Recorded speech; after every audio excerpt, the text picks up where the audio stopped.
Thomas? Yes, Ty. Go ahead. Namo Fundamental Teacher Shakyamuni Buddha. Namo Fundamental Teacher Shakyamuni Buddha. Namo Fundamental Teacher Shakyamuni Buddha.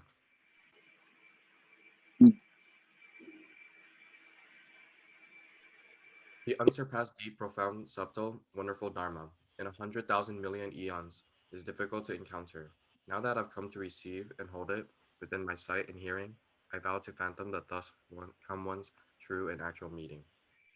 Okay, that's good. I will let you watch this video, and I will teach you the Buddhist psychology today too. I think it's a good idea to start from that.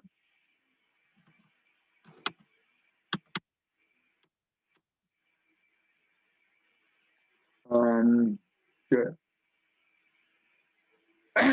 Kwa, can you pay attention to this and summarize the story? Yeah. Okay. Let me see. This number 4.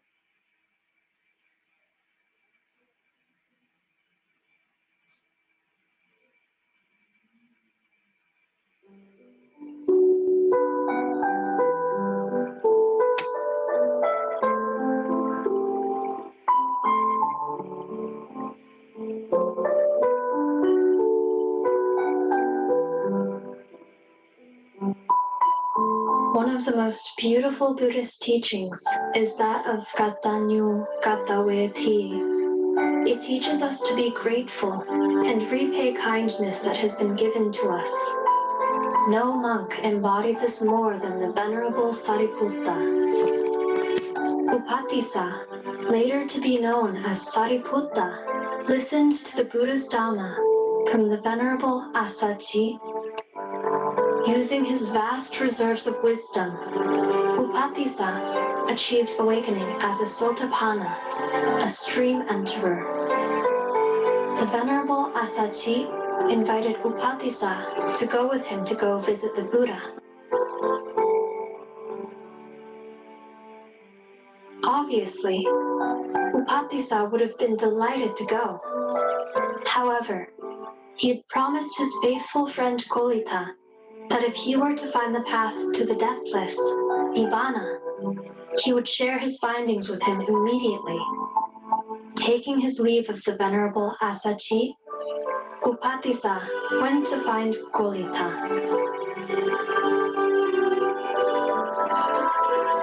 After Upatissa shared the Venerable Assaji's words with Kolita, Kolita too obtained awakening as a Sotapanna. The two men were eager to go see the Buddha. However, they thought about the 1,000 men who had followed them in joining Sanjaya. Those men had followed Upatissa and Kolita faithfully as the two men were searching for a worthy master. Now that they had found the Buddha, it would be heartless for them not to give the 1,000 men a choice. When given the choice, all 1,000 men stated that they would go along to see the Buddha. Before they left, the two men extended an invitation to Sanjaya. Even though his teachings did not lead them to enlightenment, they appreciated the time he spent teaching them. Unfortunately, Sanjaya could not release his attachment to being a famous teacher and refused to join them. As often as he could, the Venerable Sariputta would seek to serve the Buddha. He would assist in giving instructions to monks and look after their welfare. Before going to rest, the Venerable Sariputta would always make sure to pay his respects to the Buddha.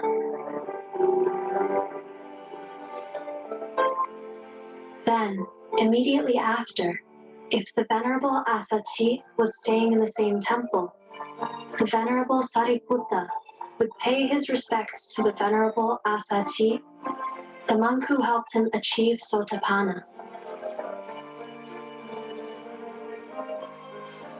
However, There were times when the Venerable Sariputta did not reside in the same temple as the Buddha and the Venerable Assaji. On those occasions, the Venerable Sariputta would discern which direction the Buddha was in and bow 3 times. Then, he would discern which direction the Venerable Assaji was, and then bow 3 times. When the other monks saw this, they found it very strange.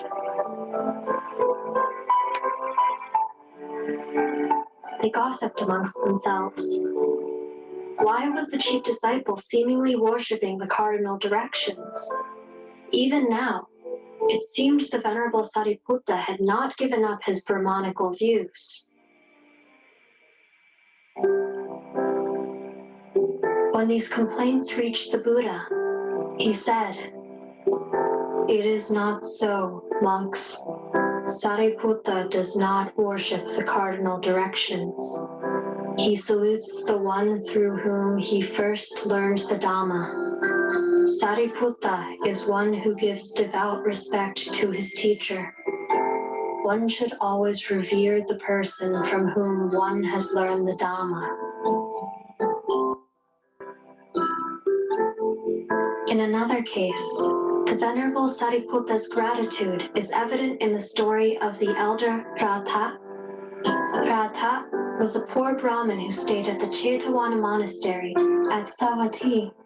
He served as a temple helper and often performed tasks such as weeding, sweeping, and taking out the trash. The monks often shared their leftover food with him.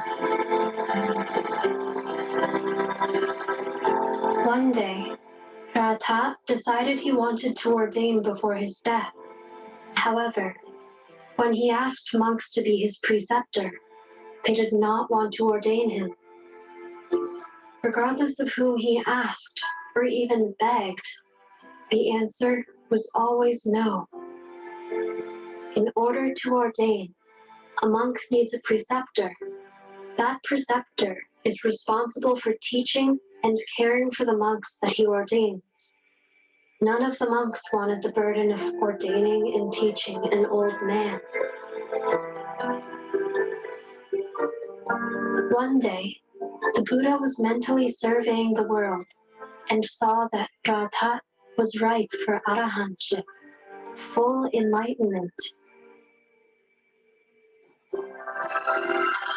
He asked the gathered monks if anyone had ever remembered receiving some help from the poor Brahmin. At this, the Venerable Sariputta spoke up. He said, "I remember a time that the Brahmin Pratha went to beg for food.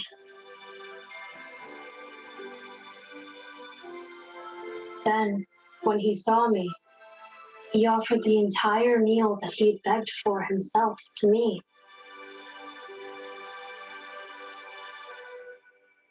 The Lord Buddha then asked Sariputta if he was willing to ordain Pratha, and Sariputta gratefully accepted.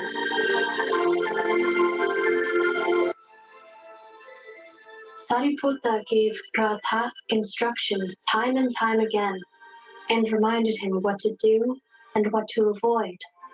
The elder Pratha gratefully listened and received all admonitions gladly. And after a short time, the elder Pratha attained full enlightenment as an arahant.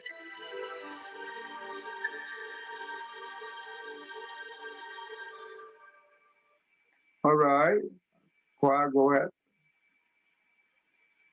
Okay, so at the beginning, it was kind of hard to understand because there's a lot of like different names. But the story about Radha was he was a temple helper for all the monks, and he would clean a lot and do a lot of work around the temple. And then he wanted to be ordained. So he asked the monks if he could be ordained, but the monks didn't let him because they thought he would be a burden and like an old man, and he'd be a burden. So so they didn't let him ordain. So the Buddha heard, and he told them a story about how he Radha he begged for food when he needed it, but he gave all of the food that he got to the Buddha. So the Buddha let him ordain, and after a short time after being ordained, he No, uh, to Sariputta. Sariputta is the chief disciple of the Buddha. That means the right hand disciple. So yeah. the right, he baked for food, and on that day he used the food that he just baking. He offered to Venerable Sariputta, and that's the only one occasion that he received food from this Raha, right? Yeah. Okay. And what happened next? He chained hardship, and then he yeah, Then that's all I remember. Sariputta, the Buddha asked Sariputta, "Do you were you willing to accept him as your the disciple?" And yes, Sariputta gratefully accepted, and he really put all his time to teach the elder monk. In the short time, he be able to attend Arahat. Arahat, that means in the Arahatship, there are 4 different states. Um, the first one is we call the stream enterer. That means to pantana. Um, that who attend that, that means that person is already removed the self. That means no more ego, no more attached to the self. Therefore, he have only 7 lifetime to be born into human or into the heaven. After that, he will attend the Arahat to enter into the Nirvana. Nirvana, that means the ultimate happiness, no more suffering from the death and rebirth cycle. That is the mental state, that is not the physical state. Um, Arahat, that means free from all suffering from the death and rebirth cycle. And that is the ultimate happiness. Uh, so the so what do we learn from this specific event?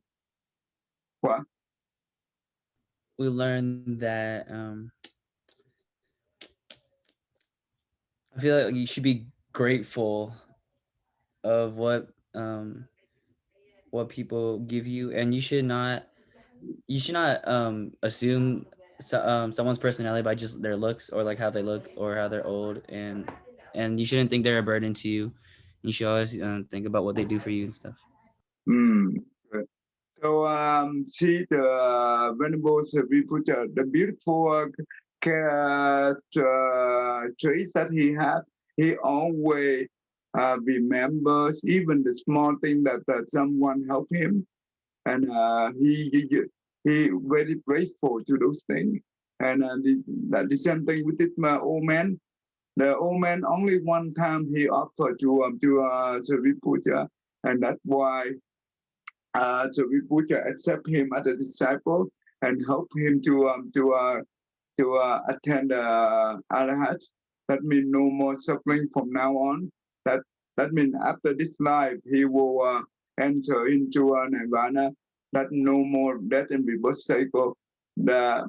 This is the ultimate practice of Buddhism disciple that want to end all the suffering and enter into the ultimate happiness. That is the goal. So see, even though from the small thing, right, he still remember, and the way he repay is to help this person to end on suffering and gain the ultimate happiness. That really no one can do that, right? It's not easy. All the monk always think of the burden because he's old, right? That's why it's called a burden. But people have no problem with that. Nicholas, what else do we learn from this video besides this event? Nicholas? Hello? Yeah, I can hear you. What, Um, what else do we learn from this video? At the I don't beginning. really know. I wasn't paying attention that much. Oh, um, okay. Thomas. I learned that you should have compassion to everyone instead, like even if they're old or young, like Paul said. Okay, let me remind you. You remember that at the beginning of the video, right? So Rinpoche, he met the Venerable Asachi, right? Asachi, and from that, Asachi gave him a very short teaching, and therefore he be able, so Rinpoche be able to attend the stream enter. That means the first stage of Arhat. That important. From that on, right? He always remember him, and that means um, um, when he when he okay. Do you remember? He always bow to the Buddha 3 times, and also bow 3 times to Venerable Asachi. Thomas, do you know why? To pay respect even if he wasn't there. Yeah, I know, but why he bowed to the Buddha? It's okay, but why bow to the Asachi? Because Asachi was the first one to give him the teachings so he can be like, and he Mm. wants to show respect and thank you, gratitude. Right. Remember, Venerable Asachi right now compared to Venerable Sariputta, it's non-comparable because Sariputta have higher enlightenment than Asachi, but he still remember and pay respect to Asachi because that is what we should learn to be humbleness, right? This is important. Doesn't matter whoever give us and help us to have something good, right? We always remember and pay that kindness. Nicholas. Mm-hmm. Okay, remember that after he listened to the Dharma from the Venerable Asachi, he attended the first stage of Arhat, and the Asachi invite him to see the Buddha right away, and he said no, he want to go back to see his friend Kulita. Why is that? I'm guessing because he cares about him or wants something from him. Venerable, actually it's a Vipuja and Kulita. That means later on we know it known as Moggallana. That time we learn about him. Kulita, that means Moggallana, it's the same person. Oh, they're the same. Okay. Yeah, same person. Vipuja and Malagana, they were the best friend since they were very young. They both were born on the same day, and they also the mother of the both sides, and that means the two mother. They also carry the birth for these two boys at the same day as well. So, and they also come out at the same day, and they been good friends since then till the end of their life. So later on, at some time, that means before they see the Buddha, they seeking for the devotee master to learn the way, right?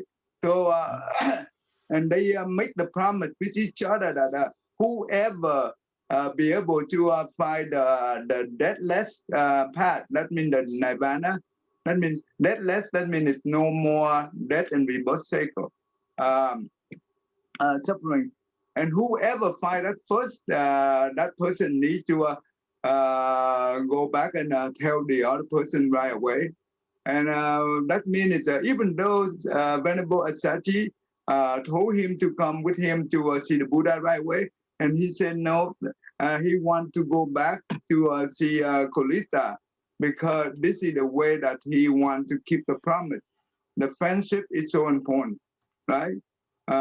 Nicholas, you understand that? I understand better now. I Mm, remember the story from last week. okay, that's good. So and uh, Aaron, Aaron, Yes. okay, Aaron. So after the Sariputra told the Kulita about the Asachi word, and Kulita also attend the stream enter. That means so to Hana, and they want to go to see the Buddha right away, but they still remember 1,000 people, right? That means the 1,000 followers, and also their own teacher. What does that mean when he go back and tell those people, include his old teacher? What do we learn from here, from him? Can you say that again?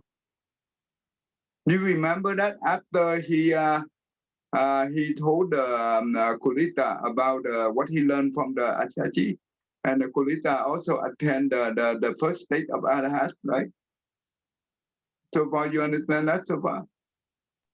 Yeah. Okay. So and they very eager to see the Buddha, to go to see the Buddha, but they still remember the 1,000 followers who follow them at the beginning to Sanche teacher. So they went back and they told the 1,000 followers about the teaching that they have, and all those people willing to follow them to see the Buddha. And they also go back and talk to their teacher, Sanche, to convince him to follow them to see the teacher, or to see the Buddha. And of course, Sanche said no, right? Um, what do we learn from this thing when he told the 1,000 as well, the teacher? What do we learn from that, Aaron?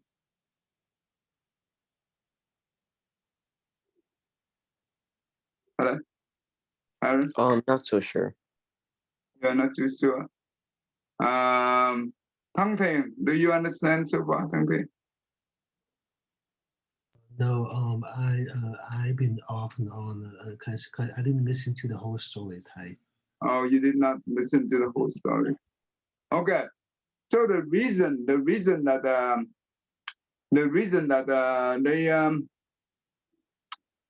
they want that mean both Sripuja and Kolita want the 1,000 follower benefit the same thing that what they have. So as well what the teacher that they teach, even though the teacher did not help him, they help them to gain the enlightenment. But they always grateful for whatever they teach, whatever the teacher teach them. So that's why they want to go back to tell this news to the teacher. Hopefully, he also gained the enlightenment as well. But of course, he refused due to his ego, right? Um, Therefore, he could not be able to gain the enlightenment. Bách Quyên, Bách Quyên.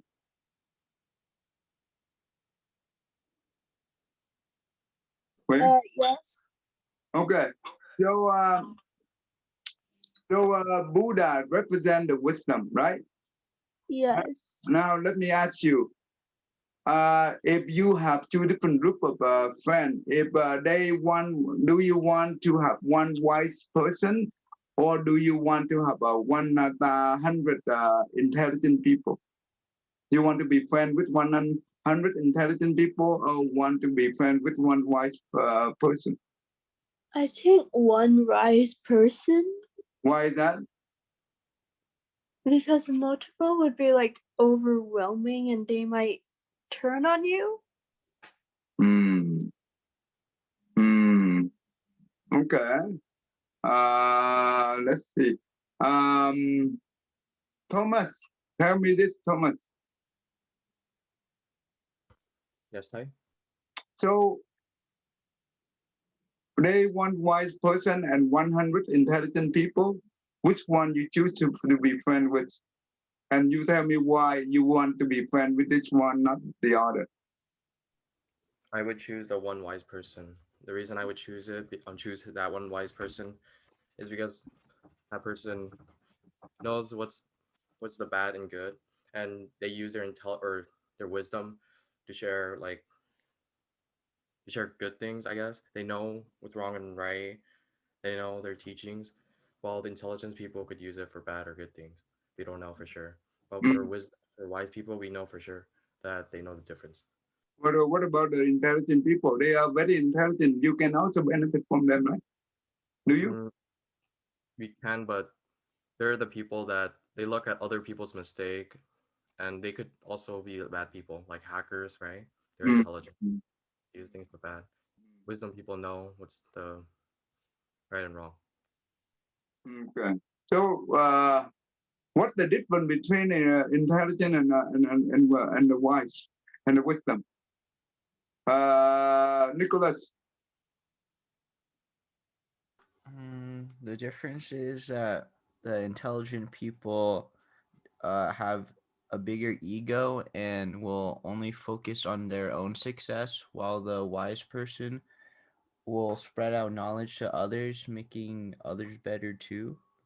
Mm. And I don't know.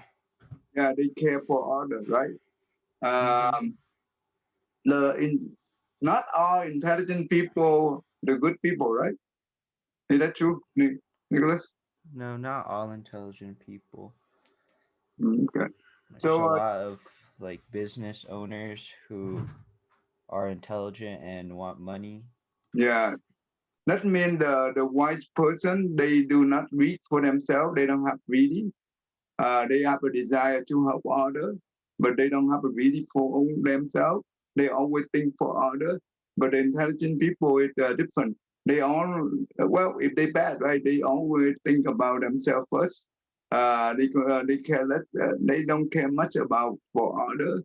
Um, and um, uh, and so and when they make the decision, right, the wise one always think about the consequence.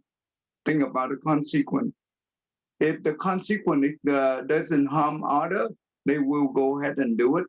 But if the consequence it will harm other, the wise one will not go ahead and do whatever the plan they want to proceed. But intelligent people, they different. They only consider what benefit him or herself, but they don't care about harm other. That's why they don't look at the consequence in the way for other people.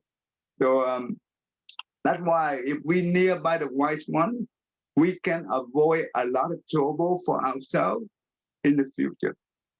But if we nearby the intelligent one, but if the one who not have wisdom, we will be they will harm us, right? And they will lead us into the very harmful way. That we later on we have to stuck in that trap and we very suffer, right? The wisdom represents the light. The one who not have wisdom, it represent the darkness. Okay, so when we go at nighttime, if we have the light, we can see things in front of us. But if we have no light, we cannot see anything in front of us. Then we might fall into the whole we might hit here and there, or we also into when we fall into the hole, right? So that's important. So okay, and okay, let's do the next one. Nicholas, you want to pay attention to this one, the second half. Okay.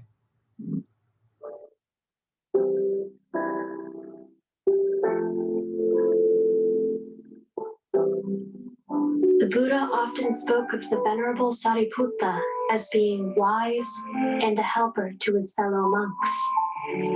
The Venerable Sariputta often did not go on alms rounds in the early morning as the other monks did. Instead, when they had all gone, he would walk around the entire monastery, and whenever he saw an unswept place, he swept it. Whenever he found twigs and branches on the floor, he gathered them up and put them in their proper place. He would check the furniture and seating mats. If anything needed mending, he would mend it. His goal was to prevent any non-Buddhist ascetics who might visit the monastery from seeing any disorder that could lead to their speaking in contempt of Buddhism. He did not want them to incur negative karma.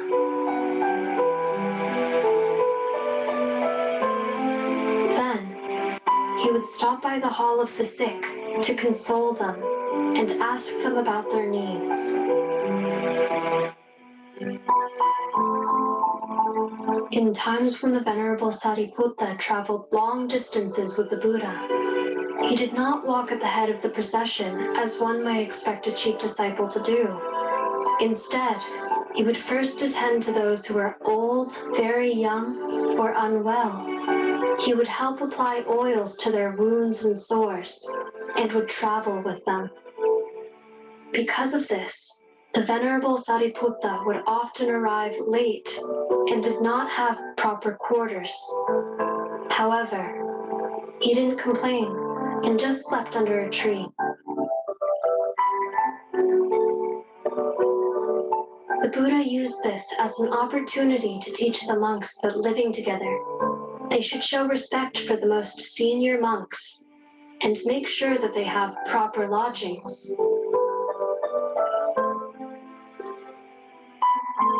On one occasion, the Venerable Sariputta was invited to visit the Brahmin Tananjani on the Brahmin's deathbed.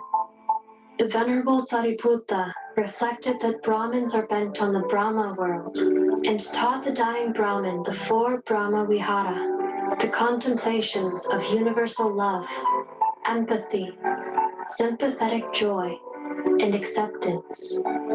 This was the path to the Brahma world. And then, he ended his teachings there without teaching the path to insight. When the Venerable Sariputta returned from this visit, the Buddha asked him, "Why, Sariputta, when there was more to teach, did you set the Brahmin's thoughts on the inferior Brahma world?" Sariputta replied, "I thought, these Brahmin desire the Brahma world. Should I not show him the way to get what he wants?" The Buddha then said, "The Brahmin has died and gone to the Brahma world." Sariputta understood his mistake. He taught someone who was capable of bringing rebirth to an end to go to an inferior rebirth. As a result, the Brahmin would have to spend a long time in the Brahma world before he would have another chance at a human birth to strive for enlightenment.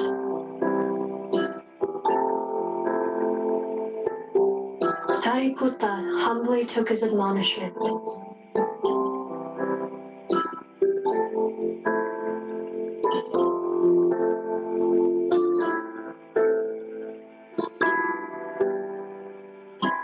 Another one of Venerable Sariputta's outstanding traits was his khanti, his patience and forbearance.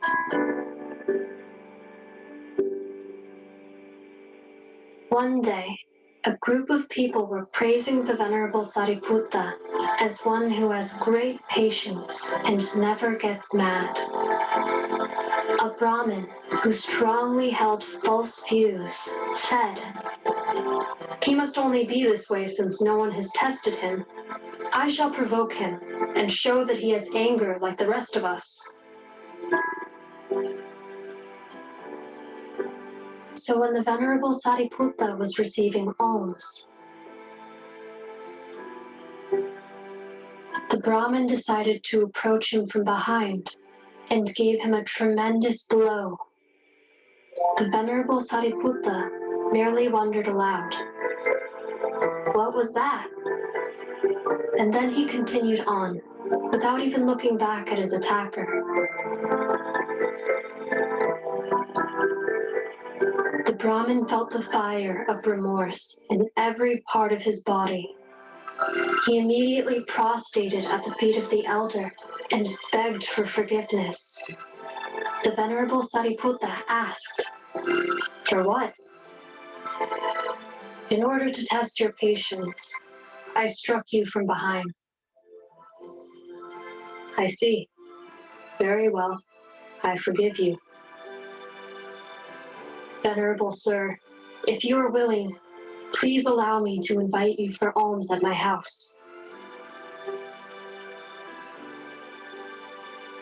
The Venerable Sariputta silently consented and followed the Brahmin to his house. However, the people who saw the despicable attack were not so easily assuaged.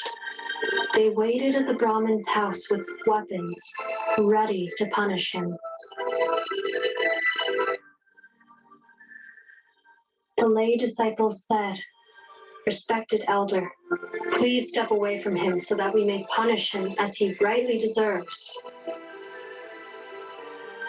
The Venerable Sariputta, not stepping away, asked, "For what?" "This man struck you, and we will make sure he gets what he deserves." "But what do you mean? Was it you or me that he struck?" "It was you, Venerable Sir." "Well, if it was me he struck, I have already pardoned him. There is no need for punishment."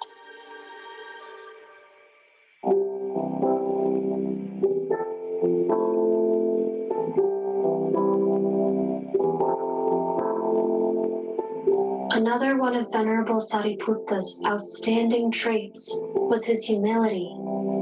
Not only was he willing to accept corrections from anyone, he would do so with humility and gratitude. It was on one occasion that through momentary negligence, a corner of the elder's robes were worn inappropriately. A 7-year-old novice noticed and pointed this out to the elder. Instead of becoming angry or embarrassed, the Venerable Sariputta stepped aside and rearranged his garment. Then he turned to the scared novice and said, "Now it is correct. Thank you, my teacher." The Venerable Sariputta was truly an ideal role model for all to follow.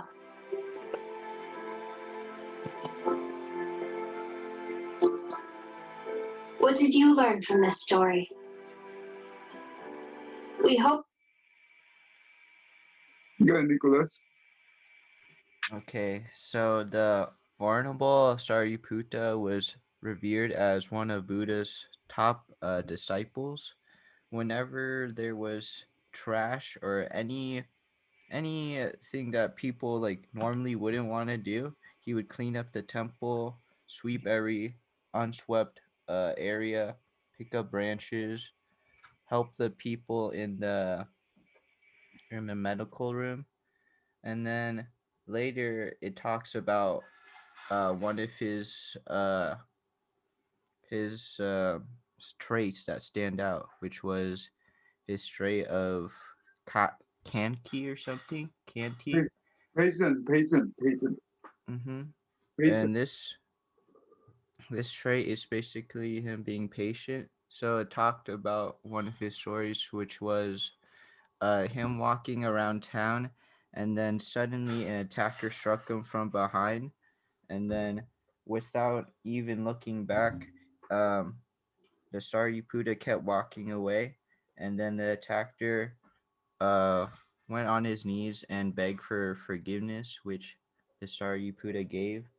Later, the attacker invited him to his house, and then once they arrived at his house, the townspeople gathered and brought weapons to punish the attacker, and the Sariputta argued that he only struck him and not the townspeople, and that he has already pardoned him. And then he shows the townspeople that he uh, deserves forgiveness and should not be punished. And then another one of his traits is being having the ability to be humility or something. And I didn't really get the end part, but that means one occasion he will not neglect, and that's why the road that he wore is not correct. And the novice 7 years old point out that incorrect, and what happened there? What happened? and I don't really know, but I remember seeing him talking to a boy, Yeah. and that's I don't know. I didn't get that part. Okay. So basically, the monk, right? Just like me, we will have to wear this one right here, the rope wrap around our body, and somehow there were a part of a small portion of the rope not wrapped correctly, and the novice monk, that means the 7 years old one, that means his disciple point out the incorrect, that's not correct. And you know what he did? He the Sariputta happily, gratefully accepted, and he corrected. And when he corrected, and he turned over to the scared novice monk, because the novice monk afraid that Sariputta might yell at him or what. But he did not do that. He just turned over and he said that, yeah, this is correct right now. Thank you, my teacher. Do you know what does that mean? Thank you. Thank you, my teacher. Well, the kid learned that the Sariputta is kind and won't care about his misdoings or something like that. No, he accepted and he corrected, and he turned over to the novice monk, and he said to the young monk, thank you, my teacher, even though the 7 years old, right? What does that mean to you, Kwa? What does that mean? Kwa? Yeah, wait, what does what mean? Yeah. Well, he correct the road, right? And when he corrected to make and he turned over to the novice monk, and he said that it is correct now. Thank you, my teacher. Oh. What does that mean? What do we learn? What do we learn from that? I'm not really sure, Tai. Oh, really? This should be very easy. All right. So basically, he very humble. He very humble. What does that mean? Even though the young kid can help him to show the mistake, and he willing to accept it and to correct it, and when he corrected, he turned over to that person and he said, "Thank you, my teacher." That means anyone can become his teacher. That is how he humble. How humbleness is he. Does that make sense to you, Kwan? Yeah. Okay, so we can learn from him a lot of things, right? So he never get mad. Whoever point out the mistake that even though the Buddha also point out the mistake that when he have a chance to help the layman who about to die, and give him an instruction how to go to the ramen world. The ramen world, that means they live about 1 billion years. Okay, in that world, and because he saw that ramen man want to go to the ramen world, and that's why he give the instruction for him how to get there. And when he went back, and the Buddha said that there were more to teach. Why didn't you not teaching him more?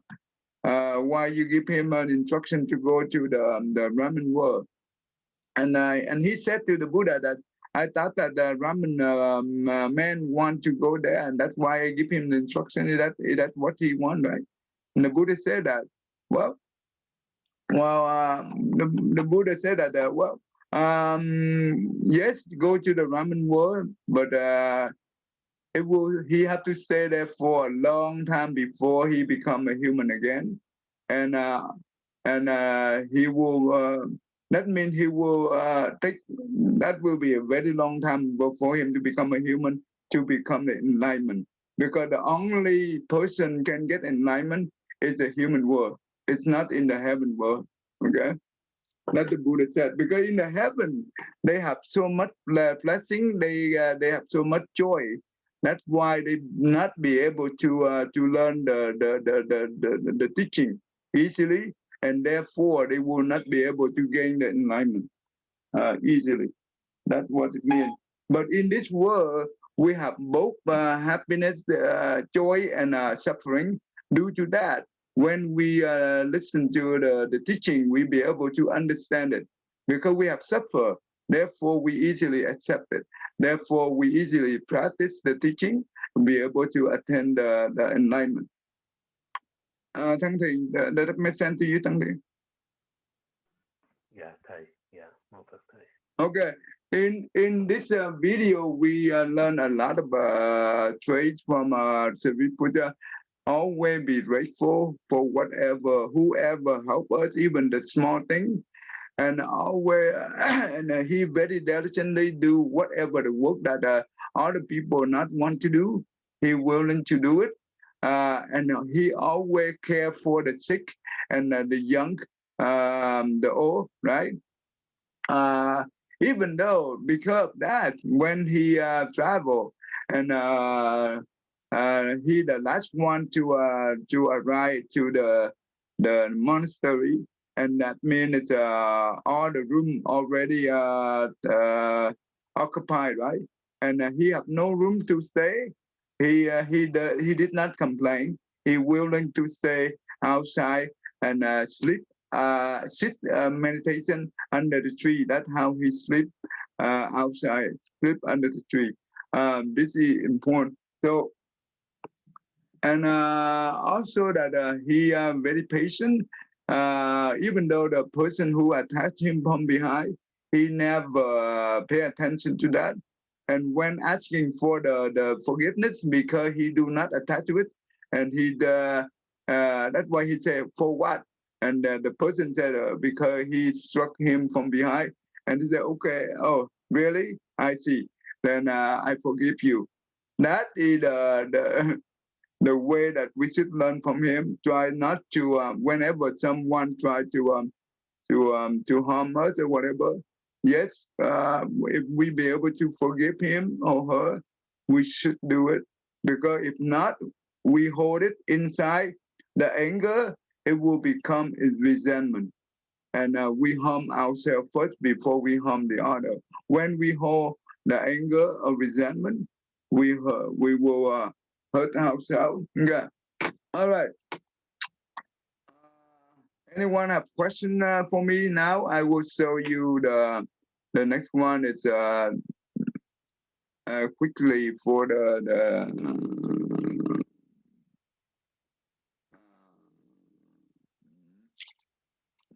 this will be the Buddhist psychology quickly. I just give you a quickly walkthrough. Okay.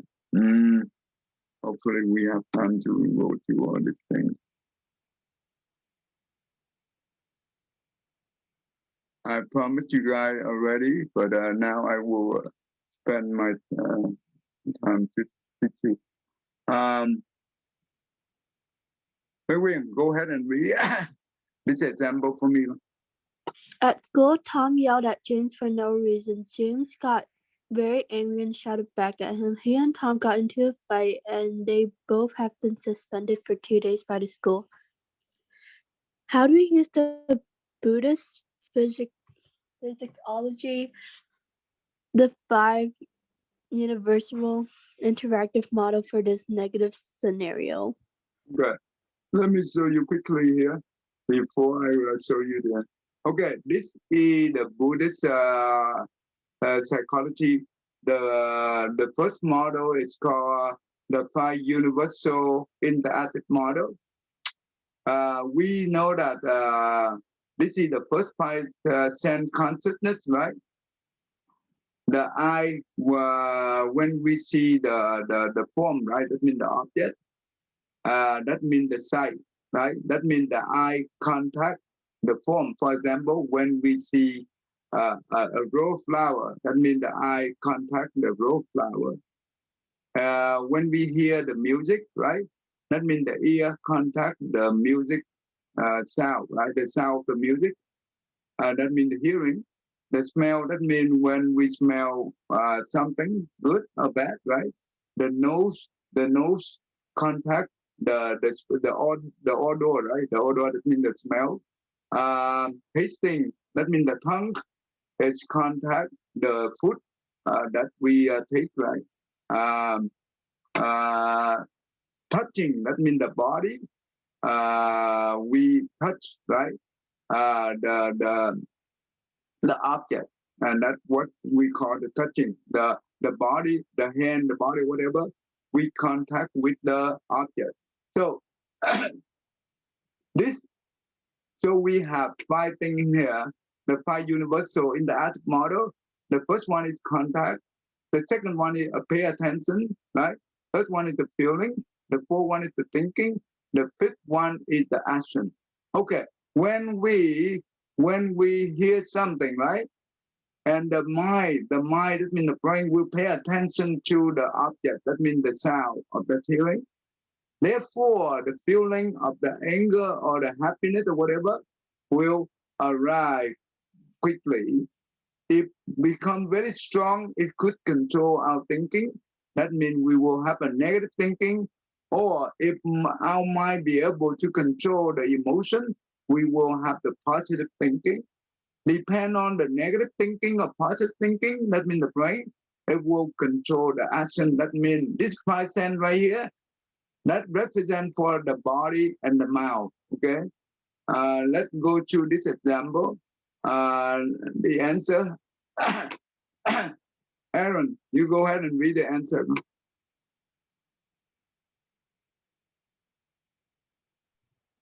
When Tom yelled at James, James' ears contracted Tom's angry voice. His mind immediately paid attention to that angry voice. His angry feeling arose quickly and uncontrollable. Therefore, it overtook his mind that he could not think properly. At that time, he could have the following negative thoughts, thinking, "How dare he yell at me like that? Who does he think he is? I will teach him a lesson." He reacted. Action. Immediately shouted back at him. And he also pushed him down. Okay. So, do you understand this so far, Aaron? Yeah. Okay, good. So let's go back here, right? So when Tom yelled at James, right? So James, right? Okay. James' ear contact the angry voice, right, of Tom. And James, James mind, that means the brain, his brain will pay attention to the angry voice of Tom. Therefore, the feeling of anger is very strong. That means depend on what we have in here in the long-term memory. If he carry a lot of have a lot of resentment or angry seed in here, then that will trigger the feeling of anger will become very strong. One become very strong, it will took the thinking. That means the thinking no longer be think properly.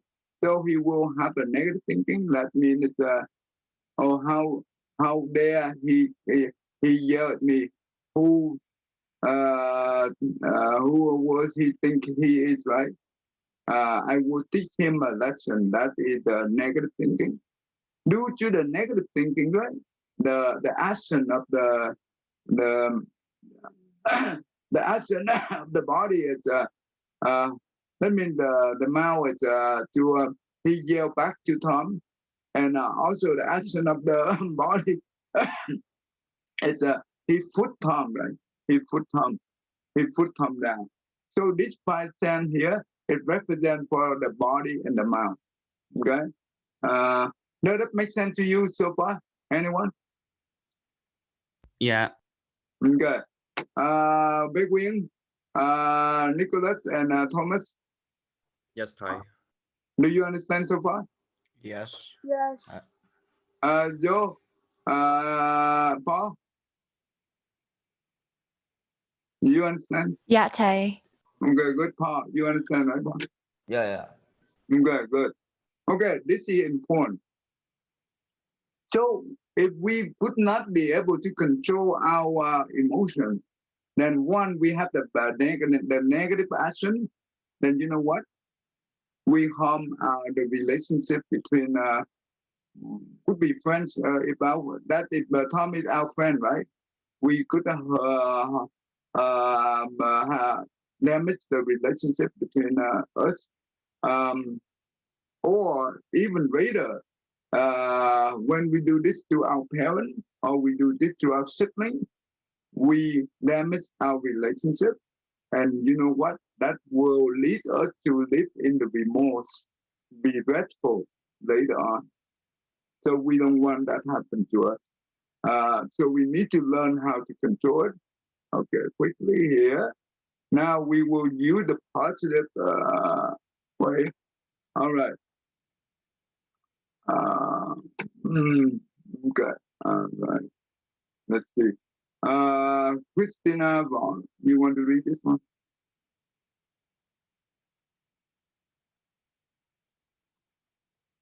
Christina Vaughn? Yeah. Yeah. When Tom yelled at, wait, do you want me to start from the top? Yeah, top. How do we use the Buddhist Psychology's the 5 universal interactive model for the positive outcome from the above example? Answer: when Tom yelled at James, James's ears contacted Tom's angry voice. His mind immediately paid attention to that angry voice. His anger arose quickly, uncontrollable. At this very moment, James was able to feel his face very hot, his hands holding the fists and his body shaking. And he immediately realized it and had the following thoughts, thinking, I know I'm angry right now. Anger is not me. I am not anger. Why should I get angry? This helped his anger tension decreasing rapidly. Therefore, he would be able to think properly as the following. If I'm saying anything back to him right now, just like pour gasoline into a fire, which helps the fire burning stronger, I'll keep my mouth shut, take a deep breath, and walk away. Yes, he acted action as he thought. Thus, he has a peaceful mind throughout the day. Does it make sense to you? Yeah. Good. So in the negative scenario, that means the reaction, right? When he reacts, that means when we react to the emotion, right? We don't think. But in the positive scenario, we act. That means we think, right? We think properly. We act. That means we have the choice, right? So usually we act. That means it's a positive. And when we react, that means negative because we react by the emotion. And when we act by the thinking properly. Okay, so that's important. Okay, now look at this example again. Yes, Tom yelled at him, right? James ear contact the angry voice, and James mind pay attention to the angry voice.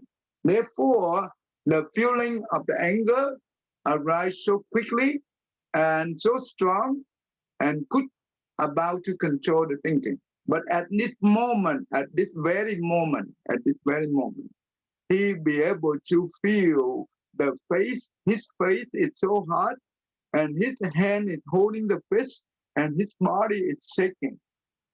When he realized that, that means James, he be able to have a proper thinking to himself. He said to himself like this, I know I am angry. Anger is not me. I am not the anger. Why should I get angry? If we be able to say this magic word at this time, then that means you have the buffer. You have the buffer. And that buffer will help us to decrease the anger tension very rapidly. You know what? Our anger will drop very quickly. When it drops, our mind become calm, right? We will have the calm mind. And now we be able to have a positive thinking again. Well, when we say that, that means it's a positive thinking already. And now we have additional positive thinking. If I say anything back to him right now, just like I pouring the gasoline into the fire and make the fire burn even faster, I rather keep my mouth shut and I will take a deep breath. I will walk out. Yet after he think positive like that, and you know what? His action is basically follow the mind, right? The positive thinking. That means the mouth, he keep the mouth shut, right? And he take a deep breath and he walk out. So basically that is the beautiful action. See, that means he not do any he did not create any bad um, action, right? That later on he will not regret, he will not remorse. This is important. So we have to learn how to recognize this, and it will help us to manage our anger. Once you be able to manage our anger, then we will not we will avoid the negative action. Therefore, we will not have any regretfulness or remorse, right? So that's important. Paul, that makes sense to you, Paul? Yes, thầy. Ivan, are you there? Hello? Are you there? Oh, so you understand what the psychology, the lesson you learned? Yes. Good. This is important. So next week I will teach you more. This is just the first model. It help us to extinguish the fire, because the anger come up very quick. We need to extinguish that fire. But how do we uproot the anger and to practice the loving kindness for a long time? We will learn more into it, and later on I will show you how to. We will learn about forgiveness in using this model, and we also have the second model that to help us to uproot the the the resentment, the anger for a long time, and practice the love and kindness. Okay, we this will be very interesting topic that so we can learn. Okay, any question you want to ask before we done for the day? Anyone? All right. If you don't have any question for me, then we can stop today. Let me. Okay. Ivan, go ahead, read this one. Go.